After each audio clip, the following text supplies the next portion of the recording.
right. Good day, good morning, good afternoon, whatever time it is for you. Welcome back. I'm making this video today, hopefully in one shot, because what I want to do is outline a little bit about what I consider to be the course theme. You know, this is a class, U.S. History, 1865 through the present. There's a lot of time, a lot of things that we can cover, and as we only have 11 weeks to do it, I wanted to, as I was designing this class, I wanted to focus primarily on one or two major topics. So the one that I'm going to outline for you today, and I hope you think about this throughout the 11-week term, is the idea of insiders versus outsiders. If we look at the past, if we look at American history, one commonality that we will see that is true throughout time is this idea of insiders and those who are not in the inside are on the outside. Now let me take a moment and explain who these people are, how they gain that position of power, why do they use it, how do they keep that seat. And to do that, I'm going to try my best to use this pen and write here on the board. So bear with me. My art skills aren't that great, but I will try my best to make this make sense. All right. So first, let me draw a person. Let me turn on the pen. All right, let's try this again.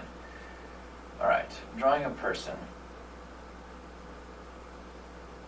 Here we go. Stick person. No eyes. All right, this guy is going to be our insider.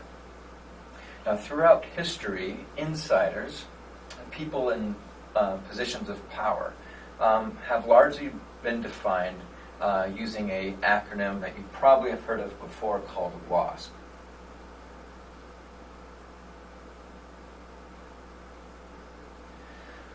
WASP stands for, I'm sure you can see it, White Anglo-Saxon Protestant.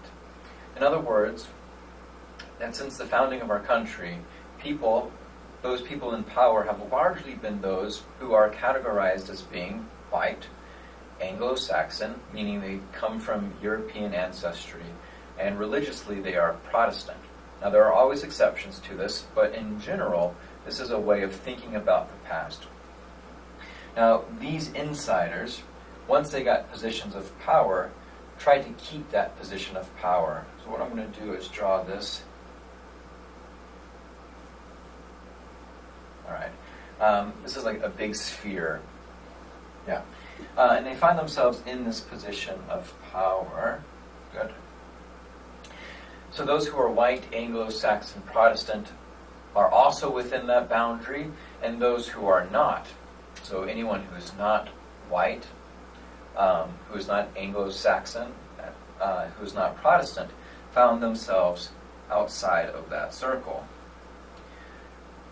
We'll give them a frowny face.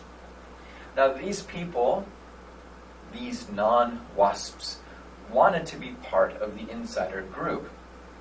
And so again, as we look at American history, we will look at various ways that these people, whether they be Mormons in the 19th centuries, right, this religious group that sprouts in the early 19th century, whether they be Native Americans, African Americans, the Irish, whether they be Catholics. There are various groups who were not considered white Anglo-Saxon Protestant who wanted to have the same access to power, the same opportunities, the same levels of education as those people inside.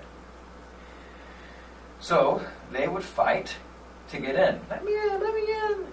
And the insiders would find various excuses to keep them out, right? Because they are in positions of power, they are leaders in government, they are business titans, these are people in education. They would find creative means, sometimes using laws, sometimes through intimidation, to keep those people out. And so what we have going on is this epic struggle from throughout American history of insiders who are fighting against the outsiders. Now gradually, the boundaries of the insider group will expand. You know, for instance, in the 1960s, we'll see an expansion through the civil rights movement. by which the United States will expand access to power to include more people, African Americans, Native Americans. We look at various ways that women were able to expand and gain access to that same type of power. But for every expansion of the insiders, there were also numerous contractions. And so, again, throughout this term, as we are looking through the reading assignments, I want you to consider this idea, insider versus outsider. How are the insiders keeping their positions of power? How are the outsiders trying to find their way inside?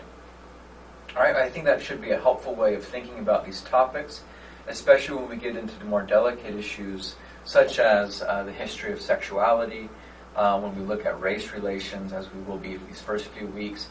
We look at religious controversies. It will be important to see them through this insider-outsider mentality. All right, thank you. This is your professor signing off.